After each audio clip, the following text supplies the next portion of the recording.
As travelers prepare to hit the open roads once again, how does the return of travel look like? Representing over 750 distinctive hotels and resorts across 85 countries, Preferred Hotels and Resorts has taken innovative steps to regain consumer confidence and also boost the economy. Joining me today on the show is Seema Roy for Preferred Hotels and Resorts to talk about what the new normal of travel looks like.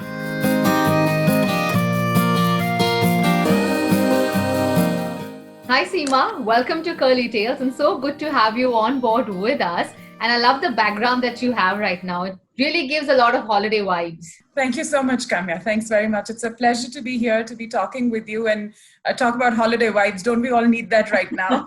Absolutely. Well, it's been almost 4 months of shutdown, but hotels are now slowly reopening. We understand that Preferred Hotels and Resorts as hotels both globally as well as regionally. So, how are things stacking up? First, if you can tell us a bit about your company and how are things stacking up for the hotel industry? Thanks, Kamya. So a little bit about the company.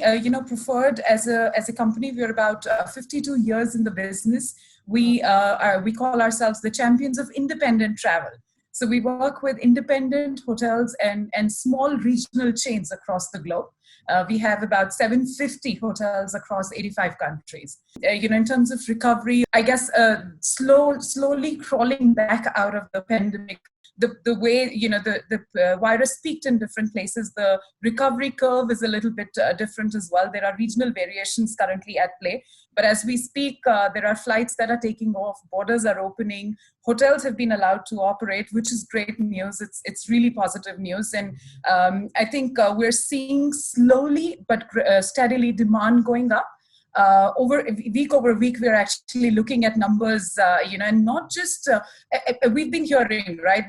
In terms of, some cities like closer to home, I'd say Malaysia, Singapore, Australia. So Asia specifically, as far as it goes, East Asia has shown earlier signs of recovery. And in US, Europe, we've seen markets like Scandinavia do very well. Drive markets and leisure hotels during long weekends. We had some great spike during Eid holidays in the Middle Eastern market. South Africa has just opened up its intra-provincial travel. So we see weekends getting busy for hotels. So slowly, positive news is coming in, and hoping this can get accelerated really soon.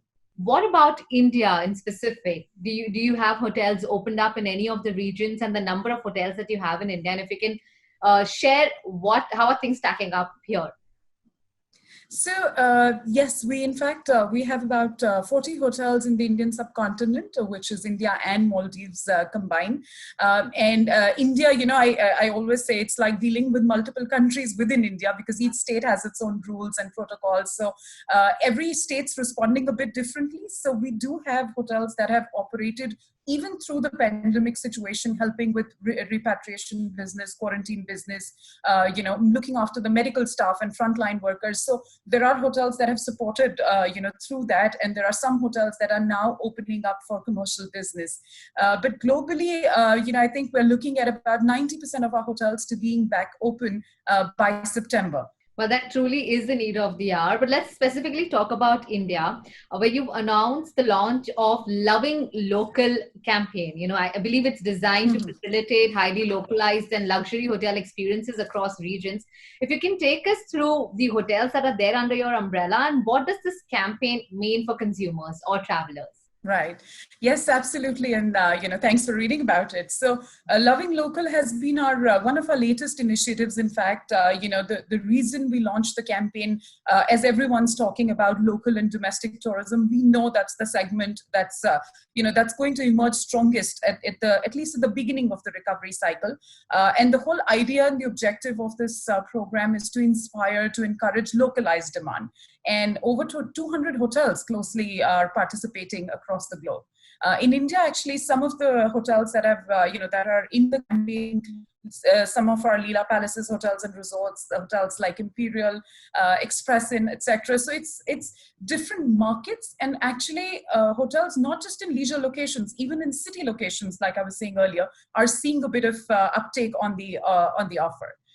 In terms of what it means for the consumer, it's a campaign for 2 nights plus stay. So if you have a stay of 2 nights and above it, you get you get a breakfast for two, you get hotel stay credit between $25 and $70. And of course, you get an accelerated status of elite in our I Prefer Rewards program. Right. So while I understand the response has been great, one can't take away the fact that, there are a lot of apprehensions and fear for people who are traveling. How are you comforting them? In terms of course, one of the most important factors today, when anybody is looking at travel, whether it's the traveler themselves or their travel advisor, hygiene and safety, we know is the number one criteria they are looking at. So what we've done is, we're promoting every hotel's approach to hygiene and sanitization through all our channels, including the brand websites. Again, for our hotels to have access to a global authority, to get their sanitization and hygiene programs verified by a global authority in this space. So that's been another additional initiative from our end. Let's also talk about pricing, because our followers are quite interested in that. A lot of offers and discounts are being offered, to gain the confidence back. So is staying at luxury hotels going to be cheaper in the near future? I know you handle a lot of luxury hotels. So what's in store? Well, I think our advice to member hotels, and like I mentioned in the beginning, we work with about 750 hotels globally. Our advice has always been about, bringing more value to the whole offering versus just leading by way of discounting. The way we look at travel has changed. I think people are happy to pay a little bit more in return for good value. And good value includes, some of the greatest health and sanitization practices, as well as flexibility and how they are going to be looked after when they actually are at the hotel. All right. And Seema, before we let you go, would like to know how much time do you think it will take for the entire hospitality industry, or even say the tourism industry for that matter, to bounce back, be it India or globally? Well, I wish I had a crystal ball. I think I've heard many people say that and cannot. I think the whole industry just cannot wait for it to get back on its feet and bounce back, really. But there are just so many factors at play right now, from how far is the vaccine? What are the international quarantine rules going to look like? Are the borders opening? Are the flights taking off? So it's just a lot of factors. It's like literally pieces of puzzles that need to be put together before anyone can clearly say how much time. But I think in terms of an educated estimate, I'd say next year and a half is really just about rebuilding, resurrecting, and post that perhaps we could look at a bounce back of international travel demand, so to speak. So yeah, I think before we start to thrive, it's going to be about revival and just standing back up on our feet for the next couple of months. Absolutely. Sustenance is the need of the hour at this point of time. But there's a lot of optimism coming from you as well, where you mentioned that there is interest coming in from travelers wanting to travel. No, absolutely. And I think not just, there have been multiple global surveys, as you may have read, and in fact, including ours, we ran a survey with our I Prefer members, and the travel sentiment is very strong. So I think it's a lot about, clarity of communication, whether it's coming from countries, state boards, hotels, airlines, every stakeholder in the industry. But it's about having that clarity to say, okay, when you travel, this is what's going to happen and this is what you can expect. If that clarity is there and there is a bit of faith in the kind of protocols everyone is following, I think people are ready. We can see the sentiment. People want to go back and travel with family, bond. Everyone's been cooped up in their houses and rooms for way too long. Just cannot wait to get back out there. Absolutely. And we've been traveling virtually. It's time to travel for real as well. We're in Maldives right now. Yeah. Wonderful talking to you, Seema. Thank you so much for sharing this wonderful insights for us, as well as, the followers, travelers who are watching you right now, with the hope that they can travel again.